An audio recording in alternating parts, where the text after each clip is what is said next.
Did you grow up in a Christian environment? Were you going to church? Our church, our family went to church. It was a congregational church. It was a, congregational Now, church. you were born where? I was born in Brussels. Right. And then before I was a year old, this was just before the war, Mm-hmm. my father's business took him to the States, to New York. And he went first. And then when he saw how things were going, he said to my mother, take the next boat and come here. What year was that? Well, I think it was in 37. Ah. Or Okay. 38. I see. It might have been 38. Yeah, you're on the other 38. side of that. Yeah. So. So we came back on the Ile de France. My mother keeps telling me about how sick she was, Mm-hmm. and we would roll in the cot from one side to the other, being Right, babies, my sister and I. Right. And she couldn't do anything about it because she was so sick. Mm-hmm. Mm-hmm. Anyway, we made it there, and so I was there up through high school, Right. through the war, up through high school. So that's where you learned English so well. Yeah, well, that's where I was raised, basically. Right. I was raised as an American. Right. But they spoke French at home? My mother spoke French at home, not my father. Right. He was really integrated into the culture over there. Mm-hmm. And later on in life, he would have chosen to settle down in the States, but Mm-hmm. my mother wanted to come back to her favorite Neuchâtel, where his firm was that he worked for. And so they put it off until I'd finished high school. And it was the same year my sister got married and settled down in the States. So there was a reason to move at that point. Right, that's right. I met your niece, isn't it? I met someone who was related to you. Susu, could have been Susu or Carolyn. It was Carolyn. Carolyn. Yeah. They were like from upstate New York, slightly, not that far up. Yeah, Mount Kisco. They were living in Mount Kisco. Now they're in Boulder. Right. Yeah.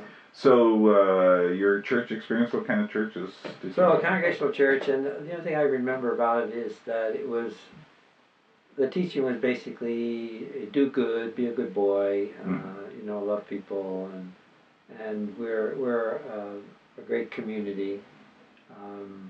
All our friends are here, and so forth. The name of Jesus Christ was almost not used. I don't remember it being used in any significant way. God, yeah. But not Jesus Christ. So I had a very uneducated understanding of what Christianity was. would you say that theologically they were liberal, or just it almost didn't matter? They just didn't get into theology at all. Mm-hmm. I'm sure they were liberal. Right. That's why they did that. But at the same time, and this was the second big influence in my life, in high school, I had a friend who had flunked the year ahead because he spent all of his time reading philosophers Mm-hmm. and kind of dealing with the whole meaning of life and not doing his work.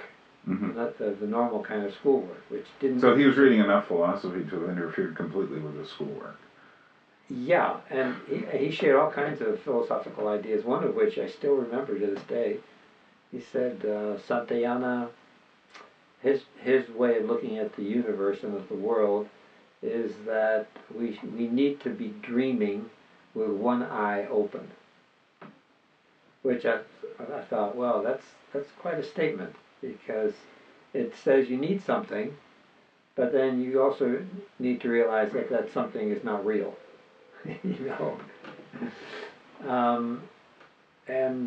So I had these kind of philosophical questions that the church, of course, never addressed, and we never did anything along those lines. And that's why when I first came to Laughery after coming back here to Europe, to Switzerland, what Schaeffer had to offer was right up my line. Mm-hmm. And so you came to go to school here, plus your family moving? The idea was to come back for 2 years just to see what the home country was like, and then transfer back to a college in the States. Early 50s? Came back in '54. Yeah, it was in '54 that we came back. And you went to the University of Lausanne, was that? Then, but a high school diploma was of no use over here. I had to go to a private school and get what they call the federal maturity. Mm-hmm. And it's kind of equal to here in the Canton of Vaud, what they call the gymnase. Mm-hmm. Then with that, you could go to the university. So I had to do that for 2 years, and then went to the university. At that point, I was aiming for seminary in the States, and so I found a course that would give me a university degree in 2 years. It was on education.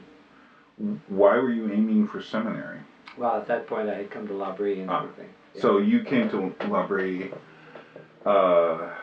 Did you meet Schaeffer through meeting Pris?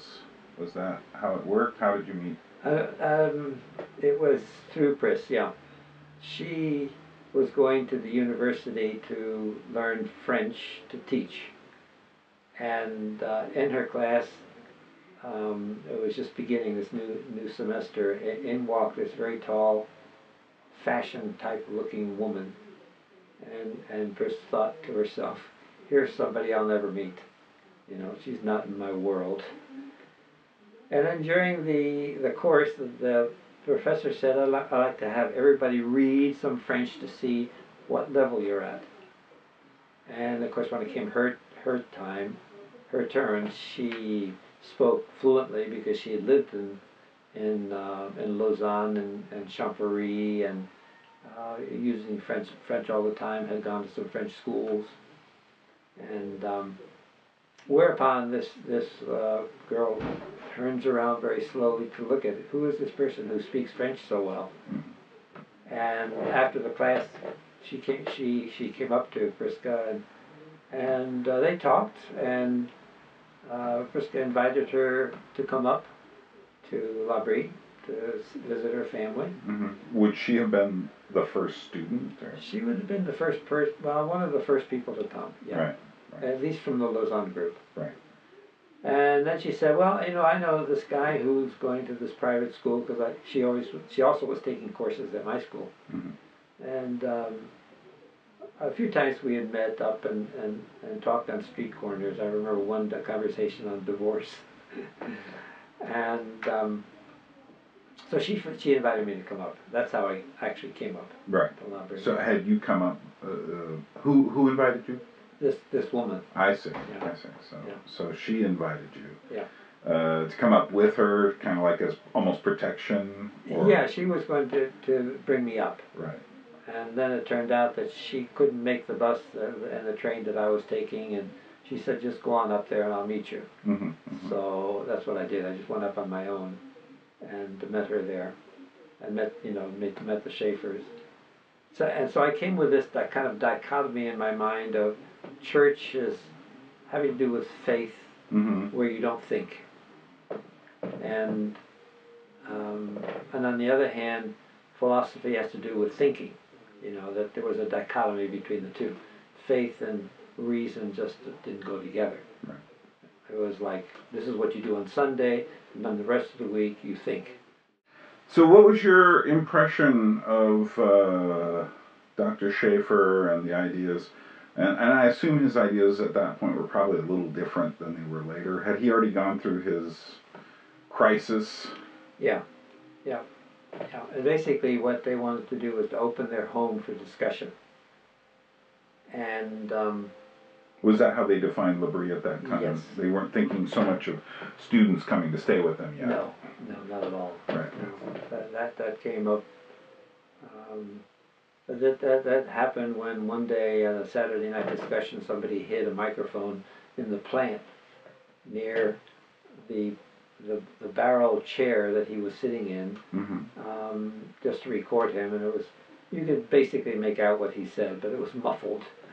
And that was the beginning of recordings that led to actually opening a study center for people wanting to come and hear the discussions and lectures and things. Well, that's interesting. I'd always kind of imagined that people had been coming for a while, and then the recordings happened. And Well, it did happen. they were coming, but they weren't Yeah. staying. They weren't staying. No, exactly. Mm-hmm. We'd come up on weekends, and then sometimes there were GIs that came in from Germany who maybe stayed a bit longer during the week as well. But most of the time, it was just the weekend people from Lausanne. Yeah. So how did what struck you about Schaeffer's discussions? Well, I think ideas? he took me for a walk down the Panic Road, Mm-hmm. which is would be par for the course, and right away he basically confronted me with the idea that Christianity is intellectual and a viable, intellectually viable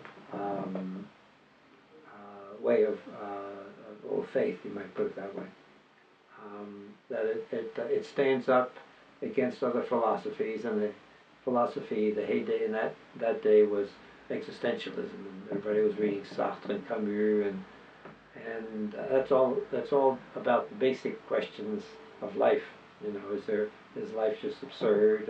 Is there any meaning to life? And is the only thing we have the existence of the moment? And so that point of view, that worldview, was then measured up against the Christian worldview, and in that way he made Christianity intellectually viable, because it presents a different worldview than the philosopher, and one that you can examine and discuss, and it's on the same level. So that kind of broke the barrier down between faith and reason. It wasn't so adamantly opposed to each other. And I think that's what really struck me, and the first thing that was of great interest. And I think most of the discussions were in the area of examining other worldviews and seeing how they measured up against the Christian worldview. Do you think he had read much of Sartre and Camus and those? Or? Well, he was not the kind of person who would read in-depth books. He got most of his material through magazine articles, talking to people. It was much more, that was his way of learning, put it that way. He's not an academic kind of a person with footnotes and so forth. He's got a synthetical mind, so that he can put together what's happening in the arts and philosophy and psychology and music and so forth, and see that there's a basic worldview that's being expressed in all these different forms, including theology too. Right. More of a generalist. I would call it synthetical thinking, bringing together all these different and seeing the interconnections between them. Mm-hmm, mm-hmm. And so he wouldn't read and analyze specific works down into details, mm-hmm. but he knew enough about them to be able to synthesize them all together, which was his forte. That was his really what he was good at. Mm-hmm. Yeah. So I guess during this period you were, can we say slowly, or was it more of a quicker transition in towards Christianity, towards understanding things? How would you characterize? Yeah, it was a gradual process, and while we were in Lausanne, this group, we met once a week with Schaeffer, who would come down and to a particular cafe that had a back room, and we basically had our picnic lunches there, and he used that time to go through his study on Romans at that time. Mm. So we got something during the week as well as coming up on weekends. Mm-hmm. How would you characterize his own expository or exegetical approach? Like sitting through, obviously you've sat through, a number of his working through various books of the Bible. Yeah, well, I mean, the value of it was drawing attention to the text and trying to make sense of it. He was also influenced by his theology, so a lot of it, I think, was reading his theology back into the text. His forte was not exegesis. He was not going to examine the text, but the book of Romans has always been an important book for initiating something. You know, the Reformation with Luther, Karl Barth with Neo-Orthodoxy, and Schaeffer and so forth, had his own point of view too. So it was maybe it had a philosophical overtone to it that failed to take into consideration the literary context of the text, who Paul was, who he was writing to, and why he was writing to them, and what did he say in writing to them to get his goal, to reach his goal, and so forth. He didn't get into those kinds of questions, which was, which is what they got interested in. Would you say he was a fairly strict Calvinist at that point? He was a Calvinist, but he had his own way of reconciling the difficulties of Calvinism, usually in the sense of two parallel lines that meet in infinity, and you can see them coming together way out there, but right here they're definitely different, and that's one way in which he kind of put predestination, free will together, as well as the intellectual form of Christianity versus the pietistic form. It was like parallel lines, and it's as if when you're on this track, you put on one hat and then talked according to the context of pietistic thought, with its emphasis on the practical and on worship and things like that. And the more intellectual side put on a different cap. And he tried to hold them together, but held them together like parallel tracks that met somewhere, but couldn't be really put together in the here and the now. Well, he was neither a philosopher nor a theologian. He was more of a pastor and an evangelist. Well, he intuited that you needed both sides, but he didn't know how to bring them together. Mm-hmm.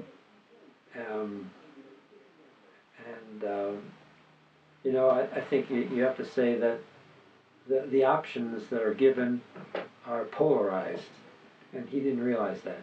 If he'd realized that, then he would have said, no, neither one nor the other, but there's something right in both, that it's a both and as well. And that has to be restated in a form that allowed them to be both and. But he presented them in terms of either or, just to hold on to them. It was kind of like a first stage of something good, but in itself, it led to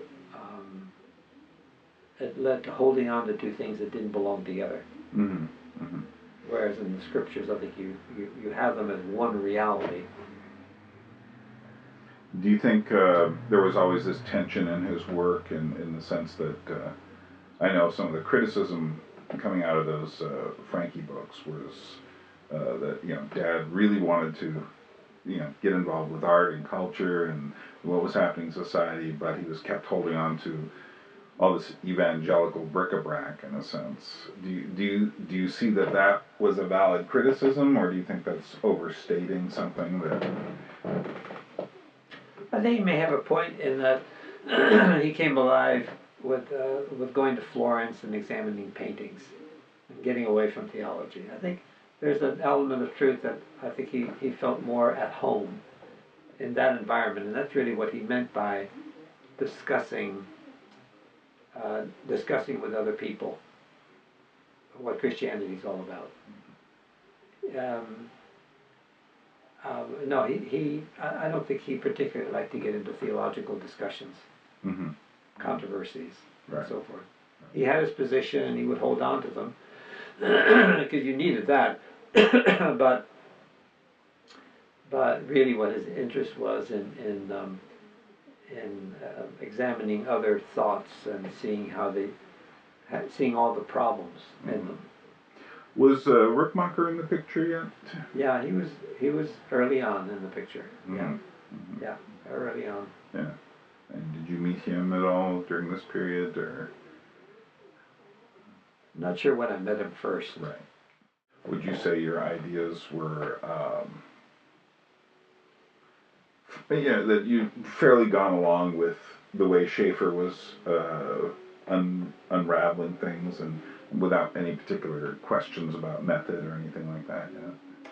Well, I basically went because I really didn't know anything about the Christian world, except that it was divided. You had your Presbyterians and Baptists and Charismatics and Catholics and Orthodox and all these different ins and innuendos of different kinds of institutionalized churches. And so I thought, well, the one thing I did get from Schaeffer was the evangel, the good news, and the principle of sola scriptura, that our only basis for knowing what Christianity is in the scriptures. So I said, well, it's obvious that what I'm interested in is in learning how to read the scriptures. So when I went to seminary, what was foremost in my mind was the languages, first of all, the exegetical courses, of which there were very few. There was only one person who was actually doing that, but I was lucky enough to go at the early stages of the formation of the seminary at a time when they didn't have enough professors to go around for each of the fields. So there was a lot of leeway. There was a lot of freedom. And I was able to do what I wanted rather than being obliged to do all kinds of courses, take all kinds of courses that I had no interest in. Mm-hmm. So, already then my interest was in getting back into the scriptures. And I was very surprised to see how the Bible was actually read in the churches and used, how different it was from the way I had studied literature. To get through my federal maturity exam, I had to know what was in French literature and the works that Molière and Racine wrote, and what the basic themes were, where they were going with it, and how it was outlined. And so you study it as a literary whole, with all the parts into the whole, making all the parts making the whole, and the whole giving meaning in the individual parts. And so I assume that that's the way the New Testament books would be written, or would be studied and used. And found that wasn't the case. That people would just take stories out of context, verses out of context, and basically read their own theology or say whatever they wanted to about them. So you would take a text and you would ask one person, what do you think of this? And would not the same text to somebody else, and so forth. And each person would have a different interpretation, and so you would have to choose between all these different interpretations, and there was no basis for making a decision between them. And until I realized that verses are located in a context, literary context, and the context is what helps you to determine the meaning of the sentences and the subparts and so forth. Would you say it was almost, well, I guess you're, not counting the whatever you ran into in congregational churches as a boy, most of your scriptural contact prior to that had been under Schaeffer's tutelage. Yeah. And so he was probably more honest in what he was doing than, say, the average evangelical, who will often construct a great, thing out of a verse here, a verse there, a verse here, a verse there. Yeah, yeah. And so it kind of came across to you as almost like a shock, or kind of a point of contention for you. Like, I imagine going to church services there was probably a little, different than what you were used to as well. And It's true that he would take verses and then kind of preach on the verses, and he didn't really have my idea of what exegesis was. we're talking about Schaeffer. Schaeffer, yeah. I wasn't put off by it. I know that was just, he basically preached all the sermons that he had preached while he was a pastor, and he did them once or twice, and a lot of them had good points to them. But it left me feeling that I really don't understand these individual books. Mm-hmm. And I think that's one of the reasons why, I felt, getting back into the original languages. And when you begin to read the text, and then in the original Greek, for example, the New Testament, the original Greek, you think, whoa, is that the word that they used here?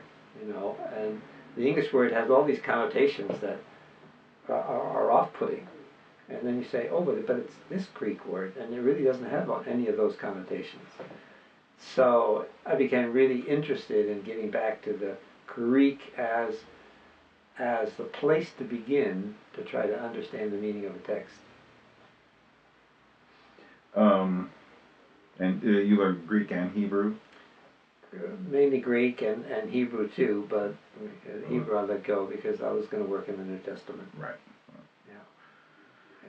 So I guess at a certain point, it sounds like you kind of came to your own conclusions during seminary about how to approach Scripture. And you'd mentioned something about a book you had read, which I'm assuming you'd read prior to this point, or maybe not, about how to read a book. Yeah. Well, I say the way I expected the New Testament books to be read is the way I studied French literature and English literature, and so it was totally normal. It wasn't anything that I discovered. It was just something I expected everybody to do, because that's how you read a book, and that's how you study a book. That's how you get the meaning of what the author is saying through a book. You have to understand it, put it into its parts, and then put the parts together into a whole. And then I found that the church wasn't doing that. That was surprising, but it's not something that I stumbled on. It was just something that I thought was the most natural thing in the world. This is the way you're supposed to read a book. And yet Nobody was doing it. So my first question was, maybe it's God's book, or these old manuscripts. Maybe they wrote differently. We can't impose our logic on these manuscripts. So I wasn't even certain that there was any structure, literary structure, in the New Testament. And that's when I stumbled across this book. And that was in the late 70s at this point. Oh. And I'd been doing some work trying to put things together, and looking for paragraph structure. And because Greek doesn't have a clear paragraph structure, does it? It doesn't. All the words all run together. It's all capitalized, and you don't even have breaks in words. And you get to the end of the page, and you write as many letters as you can, and the next line you finish the word. So they had to do other things to indicate divisions, like repetition of words. They call it inclusion words, and there's chiastic structures, and that I later found out.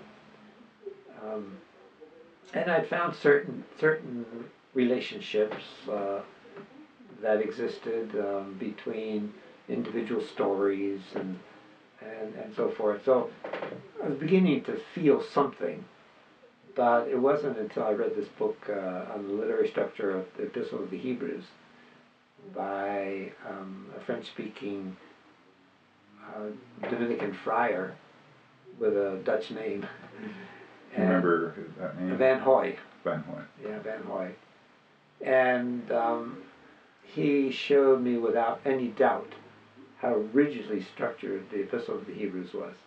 Totally structured from beginning to end, building his case, arriving at a climax, and then tapering off just exactly what you would expect of, of a unified piece of work.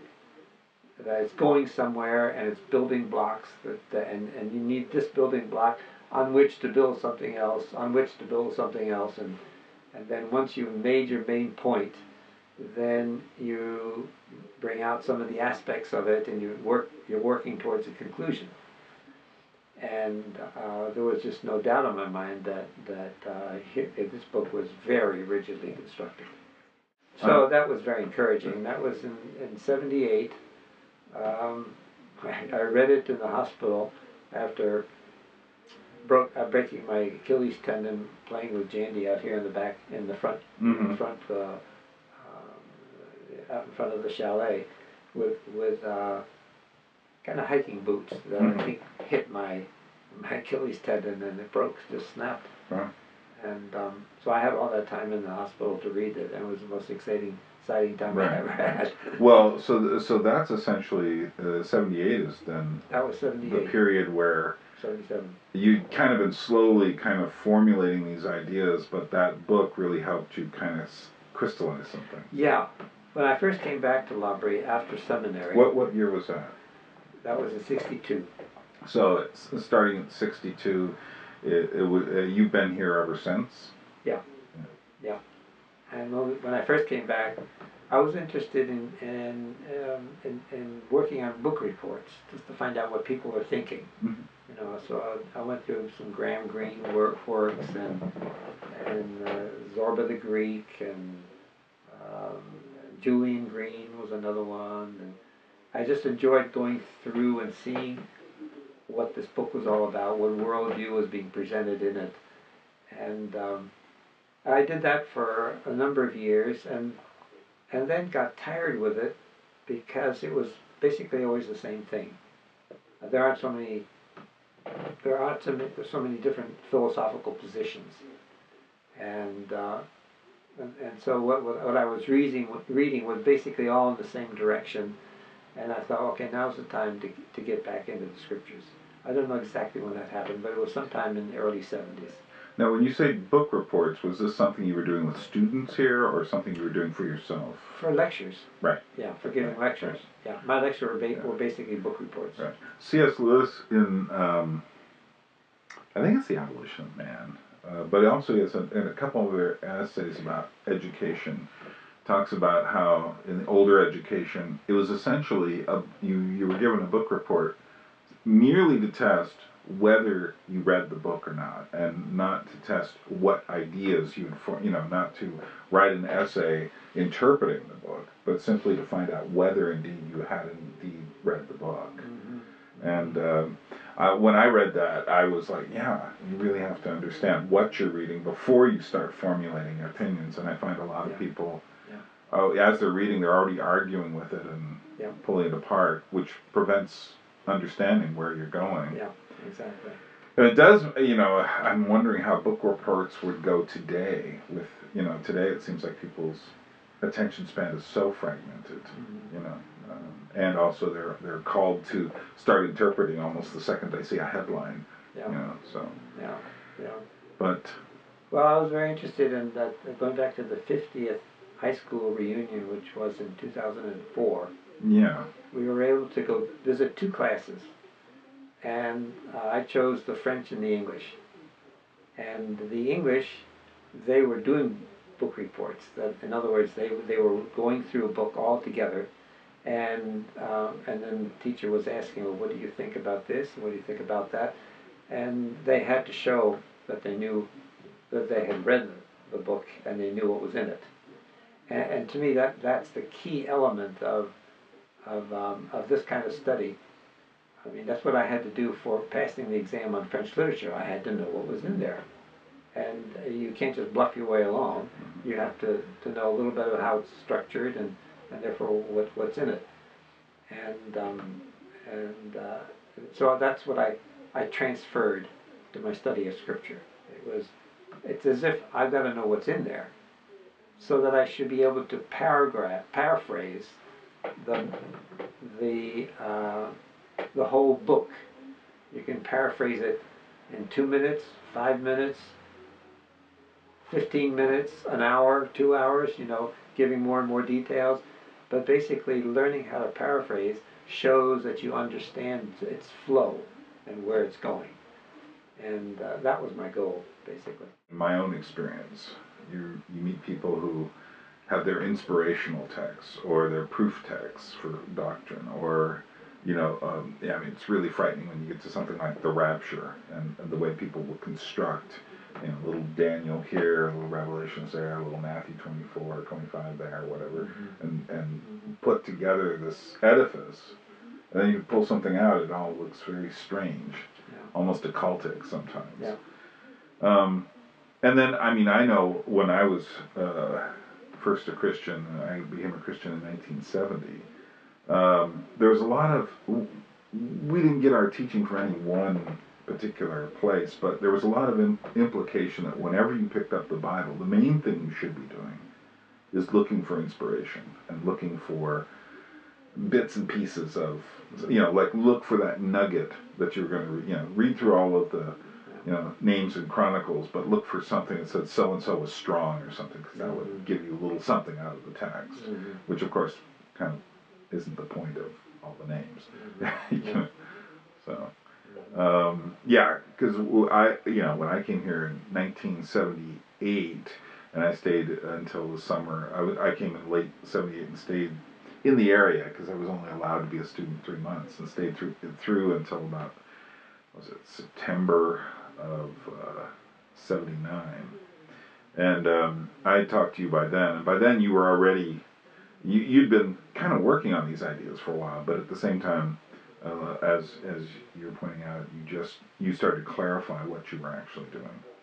And it put something in my mind at that point. It's like, okay, yeah, you really have to watch for, just taking a verse and suddenly blowing it up out of proportion.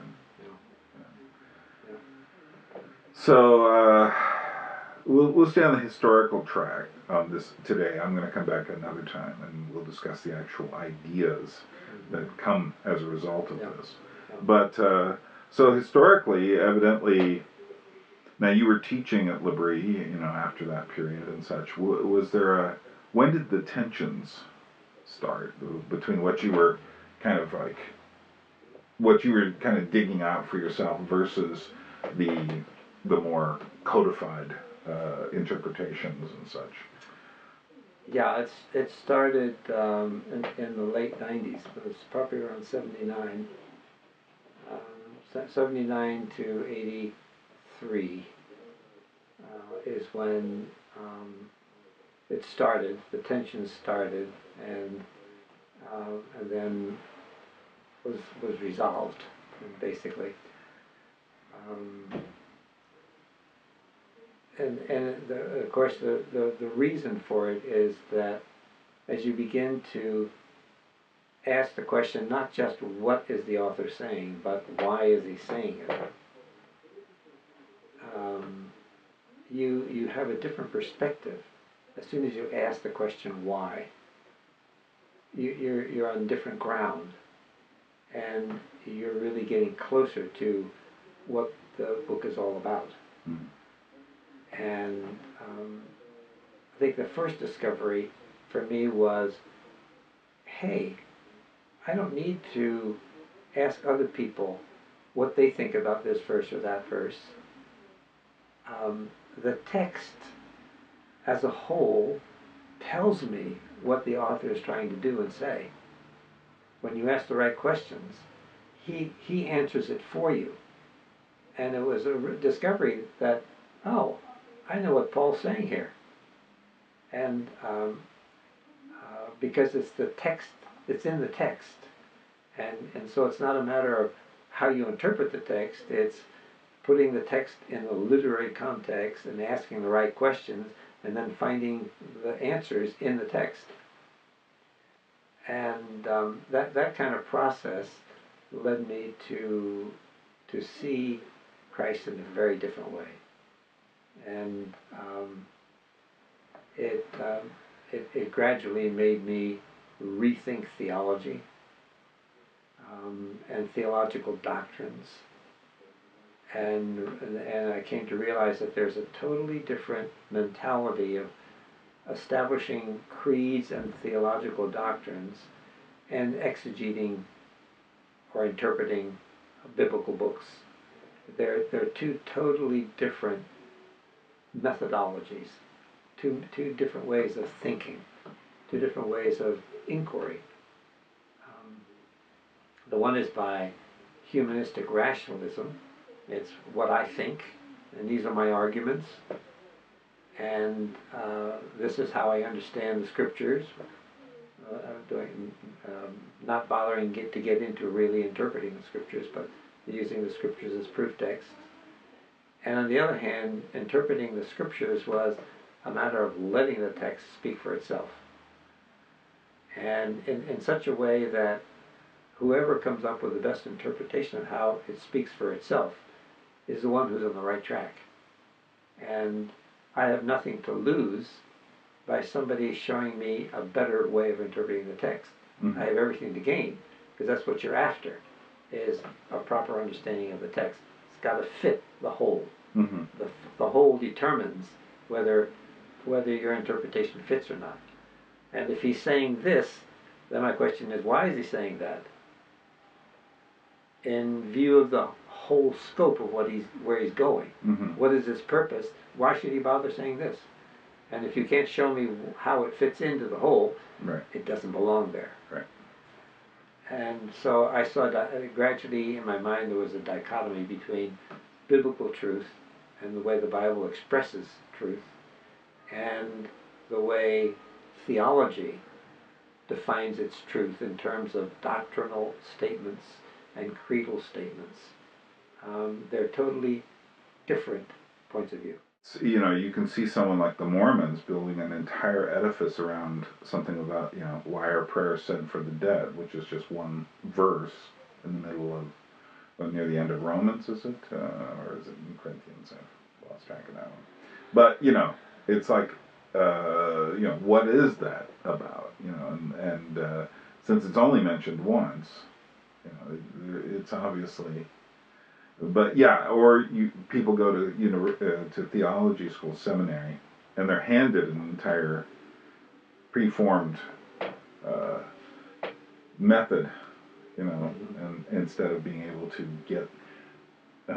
get the text for yourself. Yeah. You know. Yeah. Well, one of the huge differences between theology and biblical truth is that theology is final. You've stated it, and that's it, and mm-hmm. you don't touch it. Mm-hmm. Now it's become the orthodoxy of what we believe. Whereas the scriptures are an open-ended book. Nobody's interpreted the book. That's why commentaries continue to be written, because we still have questions. We still don't, you know, and so everybody's writing and adding something to our understanding of the text, but you're either moving in a good direction or a bad direction, and it's not a final. You never come up with a final interpretation. Mm-hmm. You're either moving in the right direction or you're moving in the wrong direction, that you can say. But I think one reason people like creeds and theological doctrines is because I have the security of knowing this is it. Whereas the other approach of coming to understand the text more and more, it's an ongoing thing. And we don't like ongoing things. Mm-hmm. There's a lot in which we do understand, and that can be, we know where we can be certain about. So it's not as though we don't know anything. Quite to the contrary, you get convinced as to what the author is trying to do more and more as you put the whole thing together. But you're working with parts, and you're constantly putting the parts into a whole and seeing how the whole fits back into the parts. And that's an ongoing situation that you never come to the end of. There are always certain verses that I'm not quite sure how this fits in here. Mm-hmm. And as my rule of thumb is, if a verse is not meaningful, then I haven't understood it. Mm-hmm. Mm-hmm. But the difference between security in a formulated thing that doesn't change. Now I can go out and play football if I want to. I don't have to I don't have to worry about theology anymore. I already have it down. It's finished. I don't have to study anymore. I don't have to think about it anymore. It's just learn how to recite it. Whereas the scriptural position is you're constantly in building. You're building. And you're building more and more, getting built up into Christ more and more. And that's a totally different proposition than being built up into, of having a set of statements that summarizes exactly what Christianity is. Mm-hmm. It's much richer than that. Right. And that's what you have in the scriptures, a richness which is exciting, as opposed to theology which is abstract and purely intellectual with not much force of impetus for practical living of Christianity. And I think one of the biggest problems in the church today is that people don't experience God. They don't know who God is. God isn't in their life. Yeah, well, no wonder they can't be in their life if they aren't being built up in Christ through the scriptures. The other just leaves you with something you give intellectual assent to, mental assent to it, but after you've done that, you can forget about it. Mm-hmm. Because there's nothing more to be done. Do you think there's a value to something that we call orthodoxy? That is to say, the kind of a place in which we'll say, Christians are in this zone of. Yeah. Well, what I would say is that the only orthodoxy is that we need to be following the Christ of the New Testament, and that leaves a lot open. Now it's all a matter of finding out who this Christ is through the scriptures. But that should be our only point of orthodoxy. After that, there are some things where we can differ, but what we need is to have an honesty to always ask the question, how does it all fit together? And it's only when it fits together that you're on the way to understanding what these passages are about. So it was during this 79 through 83 period where I guess word was getting out that you weren't exactly holding a very specific, narrow interpretation of what the text was. Yeah. And that you were, and I know that there was some whispers about, and we've discussed this before, about, where you stood on the Trinity and things like that, which evidently, I guess it was being reported by Udo and got back to Schaeffer, and somehow there was this whole back and forth of interpretation or misinterpretation, among other things. It wasn't Udo, but right. Yeah, it was a natural thing. Mm-hmm.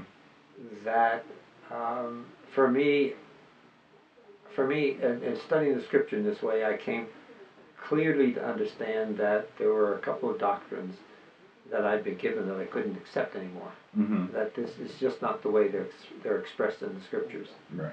The Trinity was one of them, and probably the first one, and that's where this discussion started. Mm-hmm. And then as we discussed, there were three basic doctrines that I felt were totally unbiblical, and that the biblical presentation had to be formulated in a much different way. And so that's basically where the discussion centered with the members of the community. Mm-hmm. And the first one, I think, was not that important to most people, though to some, I think the members did not always have the same opinions as to what the worst problem was. Which was the first one? The first one was predestination. Right. The Calvinistic view of predestination, the tulip, total depravity. Well, I didn't get the feeling when I was visiting in 78, 79 that it was all that important. No, it wasn't. It wasn't, though it touches on providence, and there's been a lot of discussion about the importance of providence. But all those ideas that theological position that's the basis of Calvinism as a tradition. I felt was totally not the way that the New Testament presents it.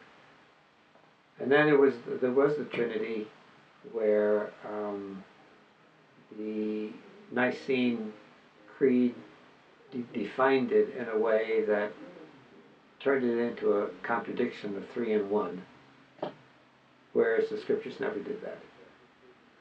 And there's a good reason why it doesn't, because they show the unity between the Father, the Son, and the Spirit in a way in which there is also hierarchy.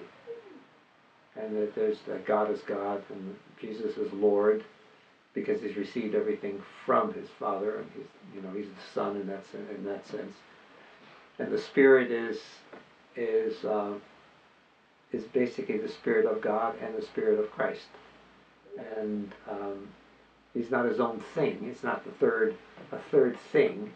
He is the Spirit of the Father and the Son, which makes him subservient and equal to.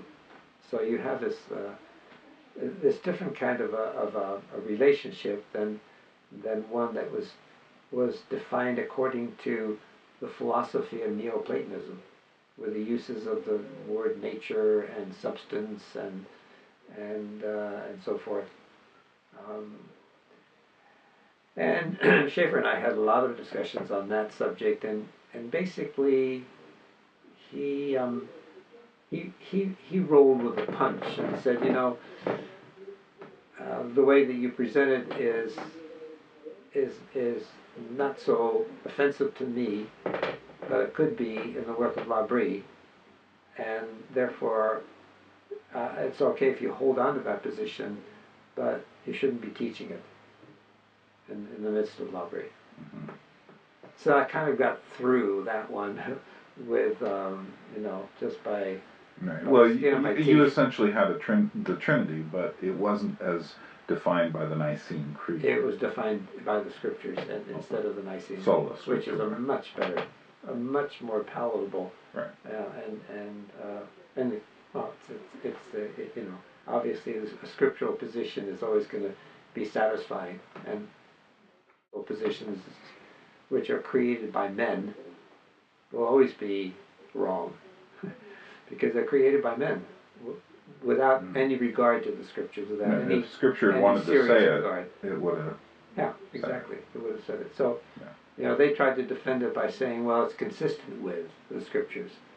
But anything that's consistent with the Scriptures is different than the Scriptures. And why do you need something consistent with the Scriptures when you have the Scriptures? Mm-hmm. And what's this business about sola scriptura? Mm-hmm. So that was the second one, and the third one is the one that brought down the house. And what was that? For Schaeffer, the issue of infallibility of Scripture was the basic argument for conservatism against liberalism. That's where he dug his trench. It was at the point of infallibility.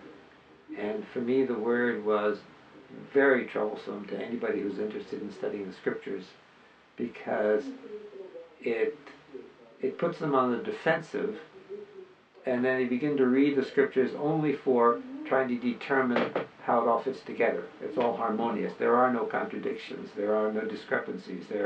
Everything is the way it's written, and it's just a bad way of interpreting a book, to impose this model on the Scriptures. Fallibility is just as bad as infallibility. They're both equally wrong. And what you're after is, what is the author trying to say? And as long as he says what he wants to say, that's how he has to be interpreted, and not by any modern standards of reporting, objective reporting, because that's not what they claim to be doing, but giving the interpretation of the events and so forth. So, but for Schaeffer, that was he had this kind of a literal interpretation of Scripture, prophecy, doctrines. he really wasn't into studying it from the point of view of the literary unity of the book and what the author was trying to say. The intent of the author. The intent of the author. Yeah. Yeah, I've kind of come to my own thoughts about literalism, partly based on what I'd read from Owen Barfield, C.S. Lewis's friend, but that the word literalism is a concept that is specific to us, that is to say, the modern age, and wasn't a concept anyone back then would have understood as we use it. Yeah. So that when you say, I literally believe that, first three, that the first three chapters of Genesis are a photograph, essentially. Yeah. Yeah, and all of that would have been, if you were talking to people at that time, I think they would have been quite puzzled by it. Yeah. Especially since there's a parallelism between the first three and the next three, 4, 5, and 6. Mm-hmm. There's a literary parallelism between the two. It's creation of things, and then the objects in the things, the various things. There's a real parallelism. It's a way of saying something, but it's not a scientific formulation of how things happened. And so anyway, that was the one place that he couldn't accept, because it was such a big part of his argument against liberals. He said, if you give that up, then in other words, he was going for security in an argument, not for not really for the honesty of what the scriptures actually teach and what they say. And for me, what Schaeffer had originally said is that you don't have to be afraid of truth. And then I realized that, well, if that's what the scriptures say, I shouldn't be afraid of it. Mm-hmm. I mean, it's obvious that that's what the scriptures say. Mm-hmm. It was just confirmed to me over and over and over again that the intention of the author is what counts, and they aren't just reciting the details of how things occurred. So there can be a lot of changes because Matthew reworks Mark in certain places, and because the audience to whom he was writing, he wanted to say this, whereas Luke wanted to say that. So there's going to be discrepancies. They're going to choose different elements out of the same story, and the two elements fit together. It's not as though they're contradictory, but they're moving in different directions because they're saying something to a different audience. But the basic thing of you don't have to be afraid of truth. That's a principle that one of the basic principles of his theology and his apologetics, and that's what he was trying to say to a closed evangelical world. You don't have to be afraid of reading other people and seeing what they have to say. But he couldn't quite be completely consistent with that. He couldn't be consistent with it because for him truth was my Calvinist background. This is what truth is. Whereas for me the truth is whatever you find in the scriptures. So I think that was the big difference. But the principle holds even more firmly to a biblical understanding than it does to a theological presentation of Christianity. I mean, they're unfortunately, the truth of theological positions is a hindrance to faith. It stands in the way. And I do. Well, could this be because people tend to want to turn everything back into religion? That is to say, with comfortable, repeatable, recitable kind of phrases? Well, it's security, I think, is the main word. What they like is the security of knowing that I'm a Lutheran, or that I'm a Baptist, or I'm a Calvinist, or whatever. And I know there are a lot of people who are these other forms of Christianity before they're Christians, Mm-hmm. before they say they're Christian. Well, that's not enough to say you're a Christian. What kind of a Christian are you? Are you this kind or that kind? And what I've discovered is that all the idiosyncrasies of the institutionalized churches are man-made, and they don't go back to the scriptures. The Christ of Scriptures transcends the divisions between the various traditions within Christianity, and they're all wrong because they're all man created in a post-apostolic era without any regard for studying scriptures. Mm-hmm. Mm-hmm. So I guess from '83 on, you became sort of just a bookkeeper. Yeah, bookkeeper and did groundskeeper. Grounds, yeah, did all kinds of things. Yeah. So I suppose then the question, I mean, it's not a question for me because I understand, but just looking at it from the outside, the question would be like, well, why did you stick around? Was it because your family was here and? Why did I stick around? Yeah, and why I stuck around is not why somebody else should stick around. Sure. Obviously, it's personal. But I was very happy to continue my work of studying the scriptures in this way, and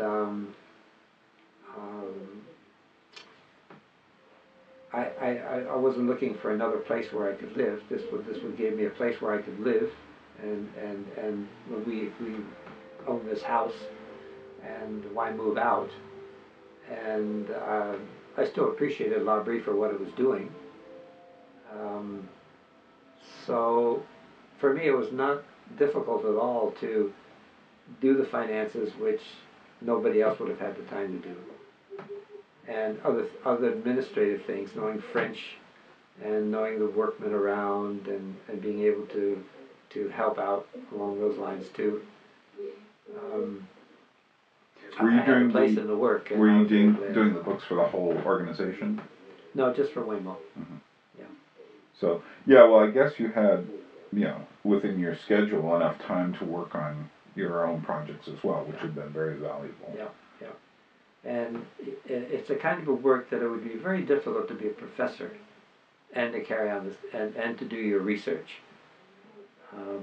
Because being a professor and preparing lectures, you don't have much time for contemplation, thinking through issues and working through texts and translating, because I translate each book into an English, a Greekified form of English, an English text that allows the Greek to come through. Something like the Amplified Bible, where you have all those kind of expansions of the concept within the line, which you wouldn't want to read as a scripture, as in a church or something. But no, it's more in terms of giving, as far as possible, an English equivalent to each Greek verb, each Greek word, mm-hmm. so that when I see the English, I can say, "Oh yeah, that's the word in the original." And sometimes I have to give one word two or three different meanings, and sometimes I have, there's different techniques of helping me understand what the original word is. Would you write, this word, and then if there was a verb or that, like in your, like could be this or that kind of thing, or not very often, no. Right. But if I need help, that's not really part of the Greek, I'll put it in brackets. Mm-hmm. So, like the word to forgive, I usually I just translated here to make to, in brackets, be away. Make to be away. So to forgive somebody is to make to be away, the literal meaning of the Greek word, mm-hmm. because I don't like the word forgiveness. I think it raises more questions than it answers. Is it overused or religious? It just raises too many questions. What does it mean to forgive? I mean, people are always asking that question here. Sure. But they don't know what it means. Forgiveness. What do you turn the other? other cheek? Is that what it means? That you let them go? Do you, you know, there's something in how does God forgive me when I continue to be a sinner? You know, the word forgiveness is, I don't know where it came from, but it's not really the meaning of the word to put behind, to get rid of sins, which is it's a different concept. Yeah, I've always kind of looked at it as kind of erased and now you start again, kind of thing. I don't know if that fits in that, but giving you know, person or God giving me. Yeah, erasing, but then not erasing the memories or anything, no, but erasing it as covering it as something that you're responsible for, and at the same time starting anew now in a different way. Mm-hmm. That's anew with the knowledge of. Well, I'm a different person now. Right. And that's an element of Christianity I think the church doesn't realize is in the New Testament. Mm-hmm. But that's a different issue. But yeah, so I have my translation that helps me to analyze the text and to use it in an English setting. Mm-hmm. Mm-hmm. And that way I can have all the sentences begin in the left-hand margin and draw brackets to show subunits and what each subunit is doing, where it's going, and then to do that with each paragraph, and then next paragraph, and then in the commentary to explain how these subunits and paragraphs fit together, you know, where they're going. So it's a movement of trying to see the relationships between the various parts. Now, how much historical research do you add to this in terms of? Almost none. Right. So you do it almost all through the text. It's all in the text. I think the history behind is overdone.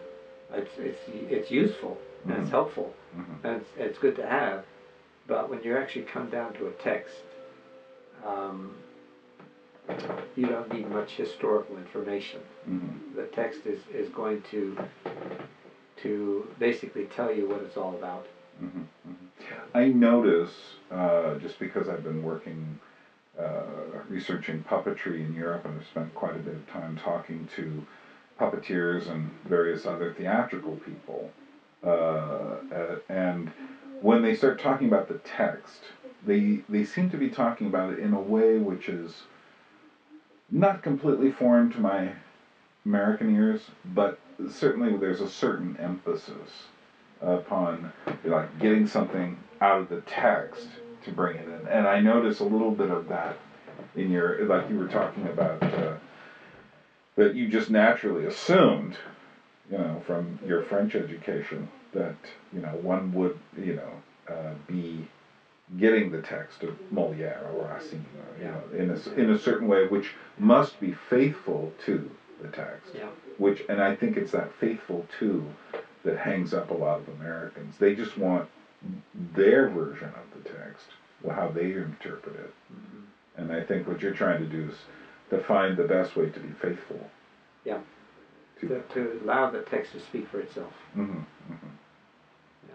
So why do they use this word? Yeah. And that the reason has to fit into the whole flow. It can't be a separate reason. Right. You know, it's got there has to be some, you know, so I'm always asking the question of why this word, why that word, why this construction, why that construction, but at the same time, you do have a bit of historical understanding. Obviously, you know, it's not in a vacuum. Well, in Hebrews, for example, it's knowledge of the Old Testament. But then it's the author himself who makes allusions to the Old Testament and so forth. So, but do you use your imagination in the sense of you're reading about, you know, Jesus on the streets of Jerusalem? You know, do you see it as hot, dry, dusty, that sort of thing? You know, in the sense that of trying to imagine the environment upon which all these things are taking place. If I think that the author is wanting me to do that, that's one thing. But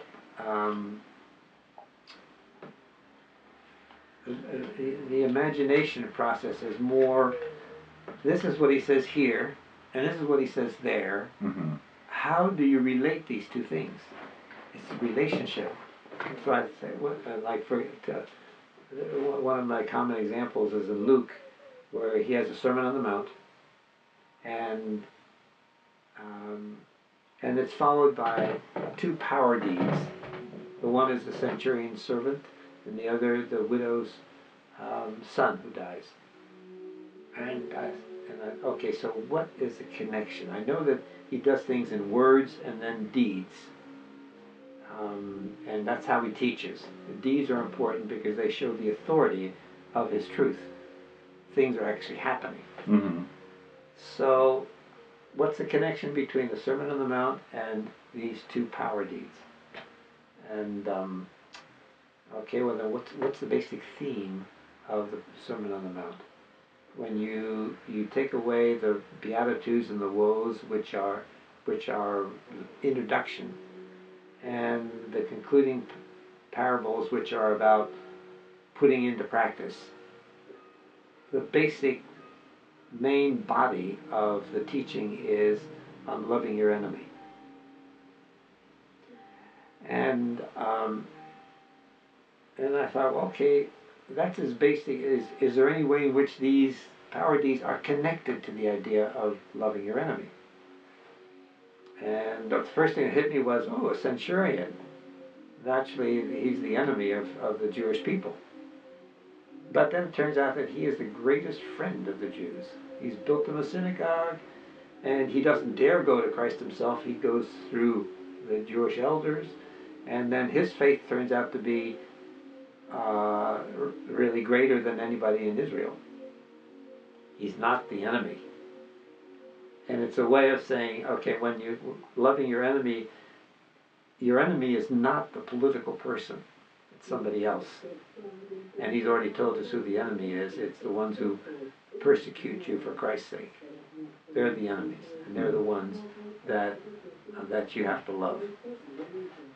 So in a sense, the idea of your enemy is what's analyzed in the story of the centurion.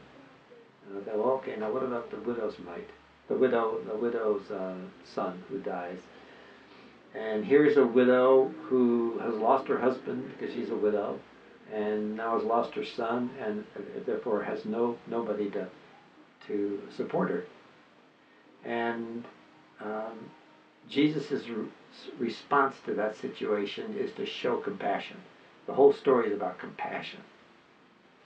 And the compassion that goes even to the extent of not allowing death to interfere. So he raises the son, and not just raises him and then there you are. It's he raises the son and gives the son back to his mother. It's an act of compassion, and compassion is one of the main elements of love. The two words love and compassion come together again later on in the parable of the Good Samaritan, mm-hmm. where the Good Samaritan is compassionate towards this person who fell among robbers, and the whole thing is in response to love your neighbor. And who is my neighbor? You see, so love and compassion are brought together there, like they're brought together here. So I thought, well, okay, that's what you're always looking for, is the relationship. And so, really, the Sermon on the Mount is supported and interpreted by these two power deeds, reinforcing your ideas about loving your enemy. During the period after '83, now I know you taught at the when it was a church service down here in the chapel. I think I remember you teaching maybe Bible studies elsewhere, mm-hmm. and so it was through those that you essentially those were the what should we say? Yeah, the occasion, of your continuing study, so that you would bring what you would find to these places. Was there a problem with teaching down at that church, or was that seen as something completely separate from Laughery? I've never quite understood the connection between that church and, even now, is it part of Laughery, or is it just a Bible study? It's a chapel service. Right. It's a Bible study. They call it a Bible study. Right. Basically, and there used to be a rotation, and I was part of the rotation when Jim was here and so forth, and then. Did Ranald want you doing that? I mean, was there a point at which they said, and then Jim said it was okay, or? No, Ranald wasn't involved. He's not involved with what's going on here, so he didn't know. Right. Well, I know he was here though briefly. When I came here in '87, he was Bellevue had become part of Laughery, and he was there. Yeah. And I remember that was the only time in all my trips where I wondered if there would be a Laughery next time I showed up, just because it felt so. Yeah, there was a crisis. Yeah. There was definitely a crisis. During that period, I wasn't part of the rotation. Mm-hmm. It was more in the '90s, sometime in the '90s. I'm not sure exactly when it started, but mm-hmm. Jim was preaching, and Greg and I think were the three. I'm not sure who else might have been involved in the rotation, but it was just to be helpful to the rotation.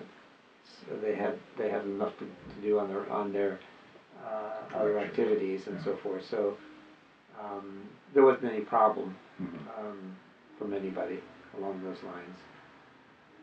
And then basically when Greg was wrapping up his time here at Laughery, he wanted to turn it over to the new generation. So I stopped being part of the rotation, and then the others basically took it over, and so forth. So I think the reason was basically to there may have been more involved in it, but basically it was to he and I should kind of slowly back out and let the other three workers to take over. Yeah. So that's the way it is now, basically. Mm-hmm. Yeah. How did you feel about that? Did you feel you wish you'd stayed, or that it would have gone on similar as it had, or? I was 50-50 about it, in the sense that at that point I was deeply into trying to write it up. Mm-hmm. And for me, writing it up process is a difficult process, and I need a lot of quiet time to do it. So in one sense, it made it easier for me. Because now you don't have to do something semi-weekly. I don't have to okay, I'm working on this text, and I don't have to think about working on another text to preach it on a certain Sunday and so forth. Right. Which brings me to the subject of your writing on this. I know you've had reams of material that you've been sitting on. You've written it up in different formulations and such. How do you want to present this material? That is to say, is it that you want to present the concept of reading the text as the text, finding or are there things you found in the text that you want to present? What kind of track are you on? Yeah, I think both things. Just how to read it and what you find. My subtitle for all the commentaries is "The Message of Such and Such a Book as it emerges from its literary structure." And I'm interested in the message, but the message has to be attached to the whole flow of ideas in the book. So as not to be disrupted by going off in a tangent somewhere.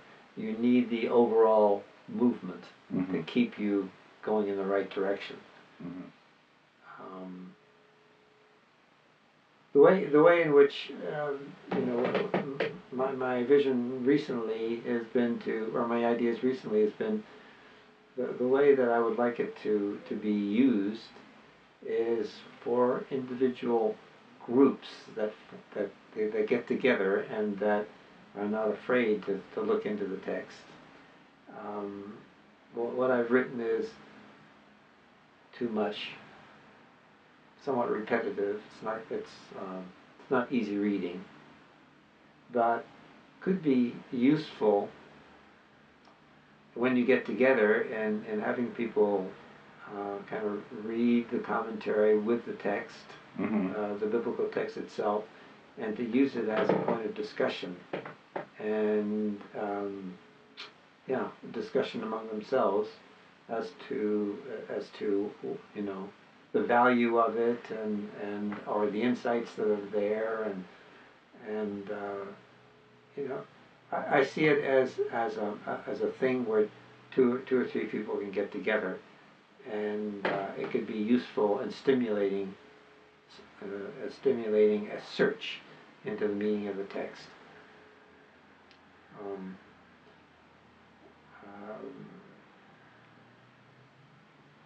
I started really writing seriously 3 or 4 years ago, not more than that. Before that, it was just jotting down some things, and I missed a lot of things by not actually going through and trying to write it, because I didn't like to do that. I was much more interested in doing the research. But now I'm kind of re-going over the whole thing and trying to write it up so at least when I read it, I understand what I'm saying, and hopefully other people can too. Right. And I think there are a lot of ideas there that could be stimulating and helpful in learning how to read the text and what the message of the books actually are.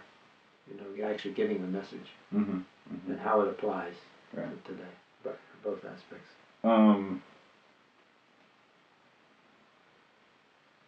Well, you're going to be 80 coming this year, right? Yeah. So, do you ever think about your age and I got to leave something behind here? Well, that too, yeah. I think that's why I started 3 or 4 years ago, thinking, okay, well, you've got it, and your ideas are not in any intelligible form. Yeah. Put it into some good form. Yeah. So that's why I've been getting into this. Yeah, I think about that sometimes. With my mother passing away, I think like, okay, I'm 60, but one doesn't know. So, and if someone was to, if I was passed away tomorrow, what would all this stuff I have done look like? So I should finish some things. Yes, exactly. Yeah. Exactly. Yeah, and that's why I'm doing this, and I'm very satisfied to be doing that. It's very exciting. It's always exciting work to write it up. Usually when I write it up, I discover things that I missed. Right. Well, I notice, of course, since when I first came back here, there you are carrying some laundry back to Laughery, and you've stayed connected to the life of Laughery. What do you think it is that keeps you wanting? I don't see Greg around as much as I see you. And what do you think? What do you get out of all being a part of Laughery as far as meeting the students, or how are you seeing these things? I think it's a very nice relationship, and being able to be helpful, and yet at the same time having some involvement with the people up there. I only got into, the bookkeeping and all the administrative things. I still don't see how that's going to be taken over by somebody else. Daniel's not going to be here that long, so you still do that? So yeah, I'm still involved pretty heavily, though he's helpful in doing a lot of things, and I hope that he's going to write up a description of the work and how it's done. Are you trying? Is there a definite process to try to make some sense of the various things that you do, so that you can pass it on so that someone else can do these things? That's what I'm hoping he is doing it, and I think that's the main the main reason that he's here. Not that he's going to be here forever, but maybe for a couple of years. And so it would give him a good chance of writing it all up for somebody who would come in later. And then, you know, as far as getting the wash done here, that just happens to be something that I fell upon as I would walk to work into the laundry room and see the wash that was out all night and got drenched in the rain because nobody brought it in, or that was still in the washing machine and never put out when the sun was out. Or still wet. And so it was still wet. Just hanging. Yeah. I realized that students who work for 3 hours, different students that work for 3 hours in the morning and 3 hours in the afternoon, oftentimes are not doing the laundry when it needs to be done, which is at lunchtime and in the evening when it needs to be brought in.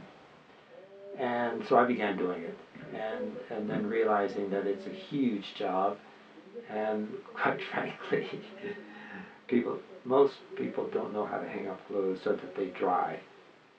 And then I got a pattern of how to dry things and where they dry the best, ways of hanging them up on, you know, putting some of the socks on top of radiators and putting them in the furnace room and the other two rooms and you know, hanging fitted sheets over doors that can stay open. I mean, yeah, I've got my system that seems to work pretty well.